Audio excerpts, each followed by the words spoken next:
Të dashur shikues të Ora 24.tv dhe almakos.com, po takohemi përsëri në Çka thuhet për të diskutuar mbi tema të rëndësishme, për të cilat flitet shumë, por shumë pak veprohet. Sot kam të ftuar një ndër gratë më të zellshme të vendit ton, juriste, aktiviste, tashmë edhe pjesë e Ekuvendit të Shqipërisë. Liridona Beqiri, mirë se erdhe, Liridona. Mirë se të gjeta, Alisa, dhe më lejo të them që i gëzohem pa mas qenjes time kur takoj një vajzë si ty që e mbaj mend si shumë të vogël dhe sot është bën një zonjush po ashtu shumë e zellshme dhe kur marr komplimentet e tilla nga vajza si ti, me të vërtet pa mas i gëzohem asaj që çfarë vajza të vyshme dhe çfarë lokomotiva vajzash kemi për gjeneratën e ardhshme. Komplimente dhe suksese në këtë mision. Faleminderit shumë, e vlerësoj shumë prej teje. Më fol pak për gruan. Flitet shumë për të, për sa realisht kuptohet pozita e gruas në komunitetin tonë. Kjo është një temë realisht që në diskursin tim është të konsumuar atë shumë sepse kam pasur shumë dalje të tilla të kësaj tematike dhe ndonjëherë them që po krijojmë një foni ngritje zërash, po nuk po dalim në rezultatin e duhur. Do ta kisha nisur në përgjithësi me njeriun e shoqërisë tonë, që i ngjan në njeriu të shpirt fituruar kur sheh veten në pasqyrë, sheh qatë shumë lef, atë shumë agoni, atë shumë pritje realizimesh ëndrash e gjithçka tjetër në një fatkeqësisht në një not helmi në një pishinë e mbushur me helm. Ashtu i ngjan edhe një njeri i shoqërisë tonë përgjithësi. Po pastaj kur flasim për gruan është një dimension që është edhe më delikat, aq më shumë në një shoqëri me një matricë sociale konservatore siç jemi ne.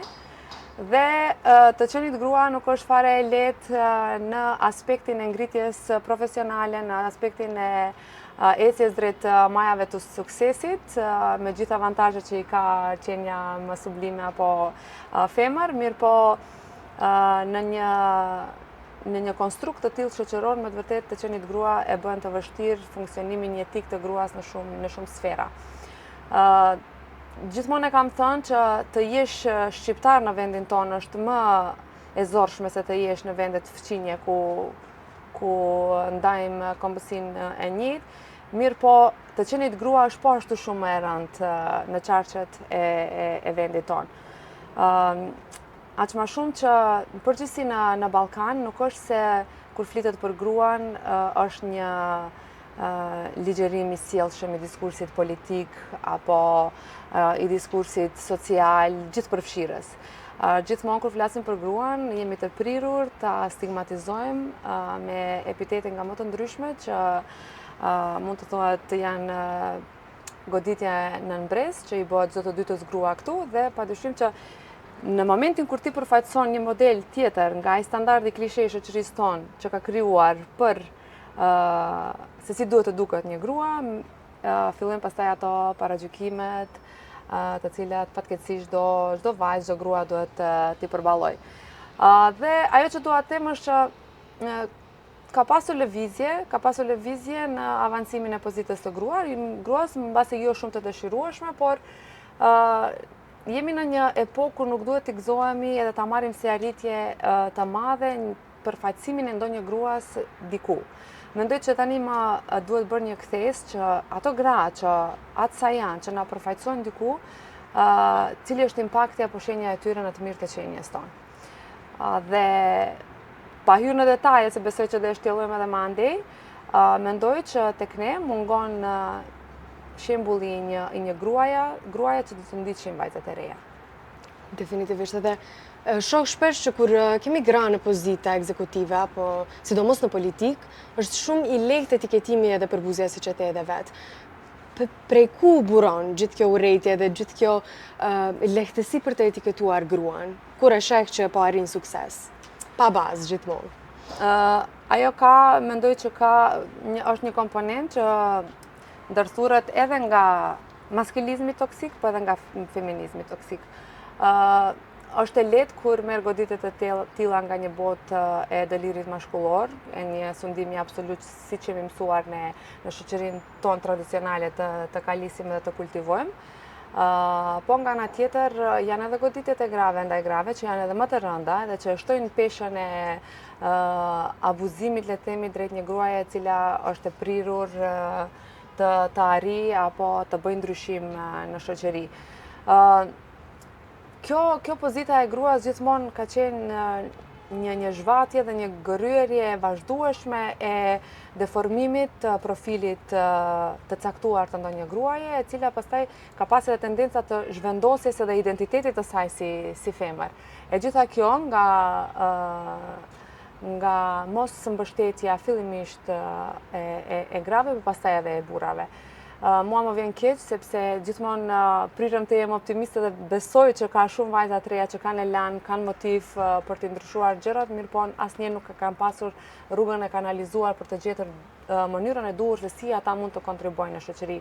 E gjitha kjo sepse pavarësisht që ne mundohemi përballë botës civilizuese të tregojmë që po hapërojmë drejt barazisë gjinore, le të them, dhe përfaqësimit adekuat gjinor, ne përsëri kemi ngecje në përfaqësimin e denjë të grave, në përfshirjen e tyre në jetën sociale, politike, publike, dhe drojat e gratë patjetër vjen nga ky lloj stigmatizimi, jo gjithkush ka guximin për të bërë ndryshim në kosto të vetvetes së saj, dhe jo çdikush ka tagrin për të dalë ballë ndoshta një mashkulloriteti që ka tendencën për të baltos figurën e gruas. Mirë po, ndryshimet patjetër që nuk bëhen në mënyrë individuale, nuk bëhen duke u nënrënditur pas dikujt, ndryshimet bëhen në mënyrë grupore dhe mendoj që duhet të dilet nga ajo vija e nënrënditjes, duhet të thehen ato barierat e akullnajave që gratë të kenë vendin e tyre në shoqëri, ku do mund të kontribuojnë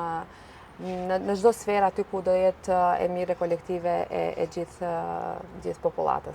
Po në një shoqëri si kjo e jona, ku nuk e di as sa kemi barazi si individ, profesionalisht të themi, apo pikërisht në një shoqëri që ndoshta shtetin e së drejtës gjithmonë ka pasur iluzion më tepër se sa dëshmitë të jetuarit, padyshim që edhe të drejtat individuale janë të cënueshme në çdo segment të sferës tonë, mirë po ndryshimet gjithmonë ndodhin nga guximi. Nuk ndodhin nga zona e konformitetit, dhe nga mbështetja apo duartërokitja e dikujt që ndan të njëjtin mendim dhe ndan të njëjtën ndjesi.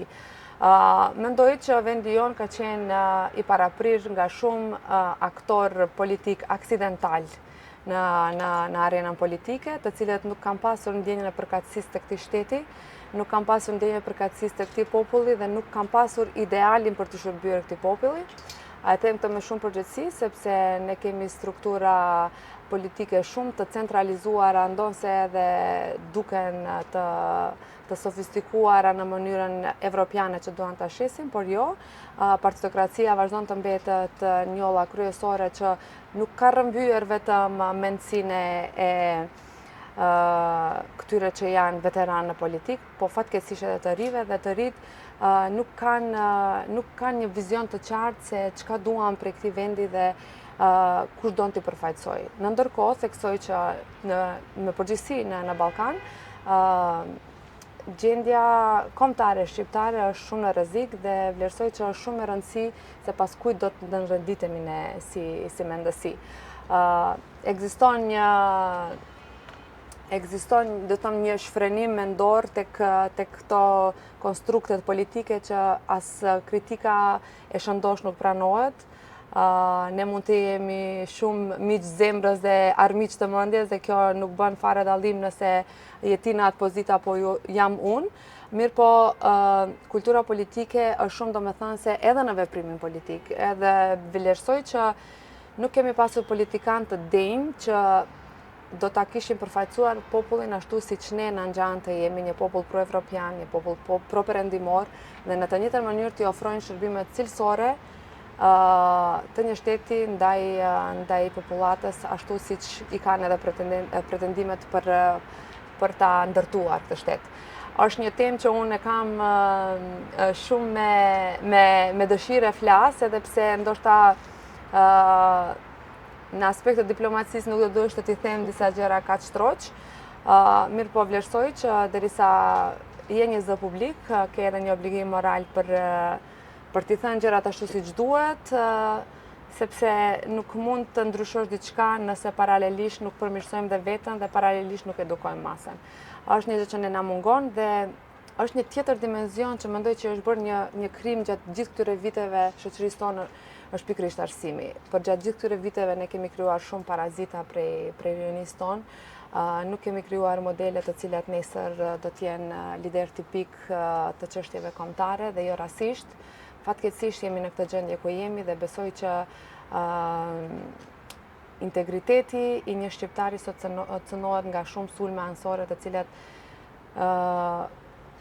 prapë po them fatkeqësisht nuk kemi një emër adekuat i cili do t'i kishte dalë në mbrojtje këtyre cënimeve. Neve kemi sikur trashëgimi me vite me radhë, nga kjo fasada propaganduse e politikanëve tanë, do të kisha thënë, është bërë sikur edhe rinia më vetë se e di modelin që duhet ta përcjellë dhe e di ku do t'jetë nesër, do t'jetë nëpër pozitat e veta, administrata, çfarë do qofshin ato, pozita shtetërore, nëpërmjet familjarëve të tyre, nëpërmjet partisë politike që e përfaqëson, që e përcjell si model, kur realisht po shkon kjo rini, kur e ka vetëse të shkruar të ardhmen e vet, po ku qëndron e drejta tek ata që janë të drejtë dhe nuk përcjellin këto hapa. E thash pak më herët që nëse diçka kancerogjene i kanë bërë partitë politike këtij populli është pikërisht shkatrimi dhe devijimi i rinisë. Sot unë jam shumë në hamendje nëse do kisha gjetë ndonjë të ri me bindje të lira apartijake, me një empati për një shtet të drejtë, të sigurt, për një shtet që do i ofronte atyre tregun e konkurrencës. Dhe është një mjerim që është bë rinisë tonë. Mua më vjen keq se unë kam përvojë shumë vjeçare në administratë shtetërore dhe jam përballur me shumë situata, qoftë nga pjesa e trajtimit të atyre në udhëheqjen e të cilët kam qenë, pikërisht për ato që ke përfaqësuar një rol tjetër apo një model tjetër të fortë të gruas. Nga ana tjetër edhe me shumë kolegë të mi të cilët e them pa modesti që ndoshta mua më është dash 15 vite punë të arrij atë, e dikush tjetër vjen barazohet në atë moment. Mirë po, është ky lloj i parazitizmit që tash që është imponuar trive tonë dhe sikur jo vetëm punësimet apo të ardhmen e tyre. Vlerësoj që edhe ajrin që thithin duhet disi tua verifikoj partia politike nga e cila vijnë. Që është vërtet një kolaps mendor që u bëhet atyre dhe që nuk kanë ndonjë vizion për të ardhmen se ku mund ta shohin ata veten. Nga ana tjetër kemi një rrëmbim youtubizmi të kulturës shqiptare. Rrallë po gjenë tri të cilët mund të bësh biseda të ndonjë libri që kanë lexuar apo të ndonjë dokumentari, emisioni që e analizojnë, japin kritika dhe shqetësohen realisht për të ardhmen e tyre. Pavarësisht se sa mund ne të kontribuojmë, përsëri jemi një numër solid apo i pak të cilët shqetësohen për të ardhmen e fëmijëve tonë këtu. Dhe mendoj që duhet një mobilizim më i madh, fillimisht duke nisur nga arsimi, pastaj edhe nga kjo kulturalizmi i gjërave. Vlerësoj që rinia jonë ka adaptuar evropianizmin apo perëndimin vetëm në gjëra, më lejo ta them, perverze dhe jo në shkencë, kulturë, art. Dhe kam një shqetësim që e ardhmja nuk do të jetë aq e ndritshme për të rit tanë, aq më shumë në një vend të tillë që krijon izolime të lloj-llojshme për që të mund të shpërthejnë në atë që më mirë din ta bëjnë. E padyshim që gjitha kjo rrjedh nga një politikë shumë e devijuar dhe e rrënjosur, le të them, në vetdijen edhe të popullatës, po edhe të rive, dhe padyshim që duhet edukuar masa, duhet të vaksinohen turmat dhe duhet të edukohen në një kulturë tjetër që do ketë një kornizë mentale ndryshe nga ajo që e cila ekziston tani për momentin. Nuk e di sa e lejtë do t'jetë që të dalin njerëzit prej Gjërat e mbaja zonës as janë të komfortit. lehta, por pedikut duhet të niset. Edhe unë shoh që të rritë nuk e kanë guximin, e kanë ndrojën ndjen të kërcënuar, nuk e kanë komoditetin për t'i thënë gjërat aq më shumë për të vepruar. Çdo herë kam thënë, okay, jam pro grupacioneve apo forumeve të rive në kuadër të strukturave partijake, kam qenë kundër forumeve të grave, sepse në një botë ku ne tentojmë barazinë e gjinore, besoj që është e panevojshme një forum gruas, ku gra do të identifikohen ndoshta si grup më i pafuqishëm dhe do të merren me gjëra që ndoshta nuk e kanë autenticitetin apo potencën profesionale me atë që do të merren burrat. Ndërsa tek të rit, okay, nuk jam kundër, mirë po unë nuk kam hasur në asnjë parti politike, një shkollë politike brenda strukturës të partive, e cila do të rrisë politikan, do të kalit politikan dhe do t'i përgatis ata për llogore shumë të fuqishme me oponentët e tyre politik, apo le të themi në një farë mënyrë me kundërshtarët e idealeve tona kombëtare. Sot fatkeqësisht ne po përballemi me një situatë politike ku shqiptari mirëfillt është i rrezikuar dhe besoj që pikërisht për shkak përgatitjes profesionale të dobët që kanë ata që janë në front për t'i mbrojtur të drejta, mendoj që çështja e shqiptarëve do jetë e rrezikuar edhe në vazhdim. Nga këtu, shumë dua të apeloj gjithë politikanëve që t'ju hapin rrugë trive, kemi të rinj shumë që kanë potencial. Ky klubi i gjyshërve dhe i stërgjysheve partijak, veteranëve partijak me 100 halle frustruese edhe me gabimet e tyre të rinore politike që ende ju zhvaten në dosjet personale, qoftë morale, qoftë etike, qoftë gjyqësore. Besoj që ka ardhur koha ta çlirojnë demokracinë brenda strukturave politike dhe të hapin krahun njerëzve që vërtet kanë potencial për të ndryshuar gjërat. Edhe që nuk janë të kapur mbi gjitha. Unë nuk e di sa të lehtë kanë të rinjt kur nuk ka as pararendës shoqëror, as politik, as familjar, do të kisha thënë, për shkak se gjithmonë e them se bazat e një individi fillojnë tek familja, dhe familja si institucion nuk e di sa po dështon në edukimin e brezave të ri, dhe nuk e di sa ka të ri të motivuar për të kontribuar për vendin e vet. Duket sikur krejt qëllimi i kësaj është që të ketë përfitime personale dhe nuk shikohet për një komunitet më të gjerë, por vetëm për vete individualisht. Nuk e di sa do të funksionojë. Ashtu është, sepse gjithçka fillon në mënyrën e frymës në të cilën rritemi. Nëse rritesh nga një nënë e nënshtruar, padyshim që do vazhdosh ti nënshtrohesh jetës dhe gjithkujt tjetër që të zë hapësirën, le të themi. Nga ana tjetër, nëse rritesh në vlerat e mirëfillte të një familje e cila do të edukon edhe do të nxjerrë në parë në një verzion të mirë të vajzës që je ti, nesër normal që do të vazhdosh të edukosh brenda tash. Unë gjithmonë në këtë temë do lidhem edhe me edukimin sidomos të djemve.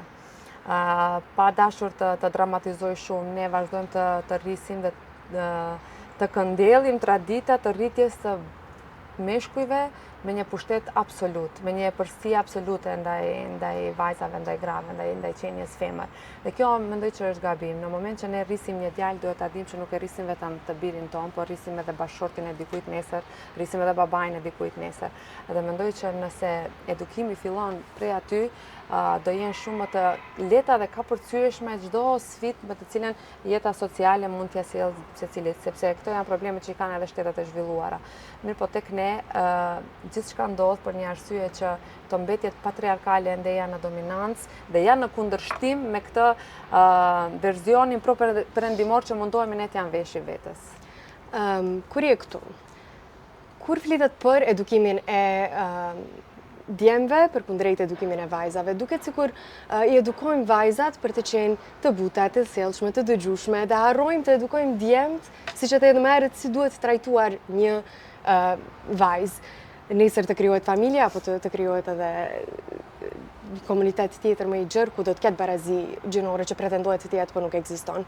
Ndodh vazhdimisht një fenomen shumë famkeq, që është dhuna në familje, që dua ta prek për shkak se ndodh vazhdimisht edhe nuk e di sa merret seriozisht, për shkak se edhe gratë e kanë të vështirë të ta ngritin zërin për këto tema, po edhe burrat me dominancën e tyre mendojnë që e kanë të lehtë ta asertojnë edhe të dominojnë shoqërinë me këto fenomene. Sa miren institucionet ligjvënëse dhe sa realisht punohet për këto tema? Sa miret seriozisht si tematikë? Është një temë shumë delikate realisht që prek në mënyrë tërthor shoqërinë tonë dhe familjet tona.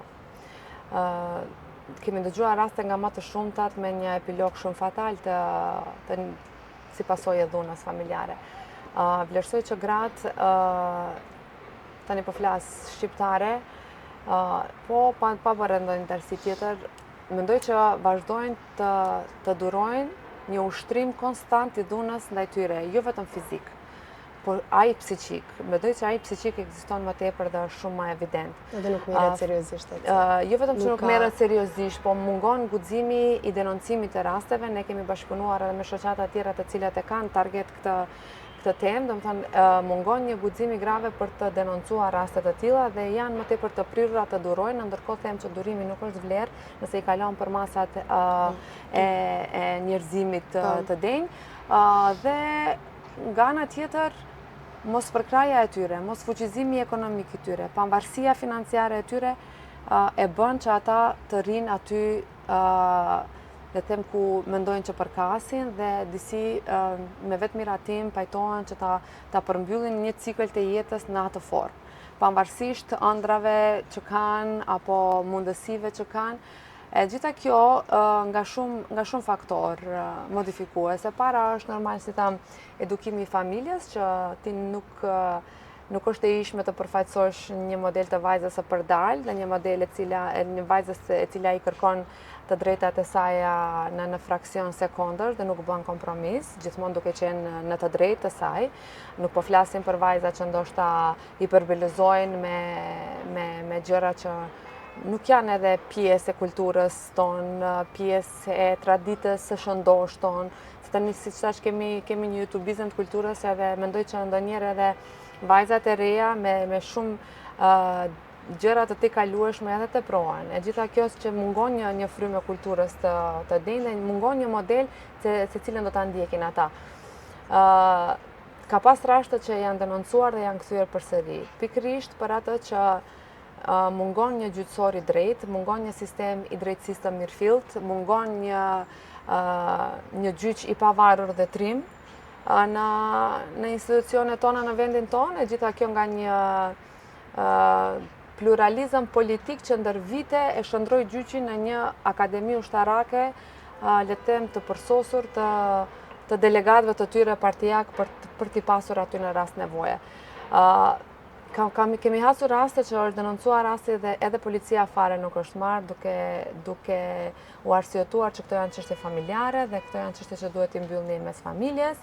Në ndërkohë që vlerësoj që secila grua që do denonconte një rast të tillë dhe të kishte pas mundësinë e strehimit dhe të kishte pas mundësinë e trajtimit të drejtë nga një shtet normal, besoj që shumë gra do të çliroheshin nga ajo dhunë. Fillimisht pra po e them fizike, pastaj psiqike. Mua më vjen keq që unë ballafaqohem me shumë gra të cilat fatkeqësisht kanë humbur edhe sensin e jetës, kanë humbur edhe sensin e të menduarit, janë çkyç receptorët e çdo gjëje që mund ajo të bëjë për vete. Dhe është një mjerim, jemi në një shoqëri në depresion e sipër dhe mendoj që shoqëria jonë, si çdo vit që shpallet në indeksin e raportit të lumturisë, një nga më të palumturat, duhet të ndrojë vektorin e funksionimit dhe të gjejë mënyrat se si të ringjallet kjo shoqëri dhe si të bëhet më mirë. Jemi një vend i vogël dhe besoj që nëse duan të na bëjnë Zvicër për një vit e bëjnë. Jemi një shoqëri që sillet në qarqe të ngushta dhe besoj që nëse ekziston vullneti politik, mendoj që shumë shpejt gjëra do ndryshojnë. Mirë po, fatkeqësisht, pra po them që nuk ekziston një vullnet i tillë politik dhe tek politikanët më shumë po shohim një marsh egosh të fryera se cili do të jetë violina e parë e proceseve, e etjes për pushtet, e atij dëlirit të sundimit, Nuk e di, do më thënë, është një emergjencë kombëtare, vlerësoj që është një emergjencë kombëtare dhe duhet një unitet i patjetërsueshëm dhe i pakushtëzuar i bashkëpunimit edhe të faktorit shqiptar, po edhe shqiptarëve mes vete. Që mos t'i largohem temës tek dhuna, është patjetër edhe ajo se si edukojmë ne meshkujt. Ne ju edukojmë duke a hequr pjesën e ndjeshmërisë. Çdo herë duke thënë mos qaj si vajzë, mos bë si vajzë. Edhe kjo deshën po, ngulitet në mendjen në kokën e meshkujve dhe kanë turp të shprehin ndjesit, që mendoj që është një gjë e panevojshme sepse burrëria nuk tregohet në atë mënyrë. Mund të jesh mashkull, por mund të jesh mos të jesh burr, që burrëria ka dimensione shumë më të gjëra se si mund t'i tregojsh. Dhe aq më shumë që një mashkull të çan para një femre, mendoj që është një nga madhështitë më të mëdha të një burri. Po mos ta devijoj këtu se do marrin pastaj si kritike kryqëtare ndaj botës mashkullore, por mendoj që fillimisht meshkuj duhet të edukojmë këtë mënyrë, që ta duan, ta respektojnë një femër në çdo dimension, sepse jeta nuk vjen nga një manual, por vjen patjetër nga një grua. Patjetër që po. Edhe është shumë e rëndësishme që të vëdisojnë edhe gratë vetë, se sa i rëndësishëm është edhe pavarësimi i gruas. Po, mos kenë role të paracaktuara. Do të thënë, sepse shif, dua ta bëj edhe një digresion. Çdo herë kur flasim për feminizëm, keq kuptohemi sepse mendohet që flasim për një botë që është antimashkullore. Ndërkohë, pa faj disa e konceptojnë ashtu, sepse kemi edhe shumë aktiviste që janë shumë, le të them, të egra në konceptin e feminizmit toksik, që feminizmin e kuptojnë si një luftë kundër meshkujve, ndërkohë që jo. Feminizmi do të thotë, nuk do të thotë dublim rolesh, po do të thotë barazim mundësish. Në sensin që çdo vajzë apo çdo djalë të ketë mundësitë e barabarta, mirë po duke mos i hequr ato ndasitë e natyrshme me të cilën ne vim në jetë, por duke i bashkëpunuar, duke kolaboruar me ato ndasi që kemi marrë në të mirë të përbashkët. Nuk ka punë burrash dhe punë grash, ka mundësi burrash dhe mundësi grash. Padyshim që një burr që matet në pesha shumë të rënda nuk mund të jetë e barabartë me një grua, aq më shumë sa që një grua që mund të lindë nuk është e barabartë me një burr që s'mund të lindë, dhe këta janë ato ndasitë e natyrshme që vinë në jetë, mirë po mundësitë që na i ofron, domethënë jeta, shteti, shoqëria duhet janë të barabarta dhe të qasshme për të dy gjinit, duke bashkëpunuar bashkë. Dhe çdo herë e bëj këtë dallim sepse keq kuptohemi. Përsëri po e them, nuk është përsëritje rolesh, dublim rolesh, por është ndarje mundësish dhe përgjegjësish mbi gjitha. Edhe në rritje të fëmijëve, ne shumë shohim që etiketohet apo kristalizohet vetëm nëna si ajo që është e përgjegjshme. Padyshim që nëna nuk mund të zë vendin e babait, mirë po janë disa përgjegjësi të përbashkëta, të cilët duan të ndahen dhe edhe normal që edhe një fëmijë i rritur me dashuri të tillë, padyshim që do jetë një fëmijë nesër që do ketë empati për gjithçka. Patjetër që po, dhe këtu vjen në shprehje ato rolet në familje që shpesh herë janë të paracaktuara. Së fundmi, e emëruar edhe si këshilltare në Kuvendin e Shqipërisë për kryetare në Kuvendit Elisa Spiropali. Si e sheh fushën e politikës në Shqipëri krahasuar me atë në Maqedoni? Janë shumë, edhe pse jemi gjeografikisht shumë afër, mirë po besoj që në politikë ndajmë shumë gjëra të cilat nuk janë në vitë njëjtë. Vlerësoj që atje ka gra që thyen shumë tabu, gra të cilat nuk i paraprin asaj vijës apo asaj diagonales të një standardi, dhe gra që thyen valet. Ishte një ofertë nga vetë Elisa, të cilën e pranova padyshim me shumë kënaqësi, dhe është një eksperiencë apo misioni imi në ndërtimin, le të them, e një bashkëpunimi të mirëfillt, siç thash, mes shqiptarësh, dhe jo padyshim e ceka dhe më herët që ekziston një mungesë e unitetit kombëtar. Besoj që edhe nga pala e Shqipërisë e ka pas të arsyeshme këtë gjë, sepse mungon një bashkëpunim racional mes shqiptarësh në ngritje të stabilitetit, paqes, funksionimit, bashkëpunimit profesional, ekonomik, po mbi gjitha edhe të përfaqësimit të denjtë të gruas, duke pas parasysh që në vendin tonë gratë anashkalohen dhe ju vendosin ato bloqet penguese për të ecur përpara. Ndërkohë atje nuk është ashtu, besoj që ka qenë një mazhorancë me më shumë gra prijese le të them, ndërkohë që në ekzekutivin e këtushëm nuk kemi hasur gra edhe ato pak që kemi pasur nuk është që kam pasur ndonjë impakt dhe besoj që do bëjmë shumë gjëra të bukura bashk, sepse edhe Elisa është një grua revolucionare, jemi në frekuencat e njëjta besoj dhe mendoj që do bëjmë gjëra të bukura në të mirë le të them të shqiptarëve si kombë dhe jo vetëm.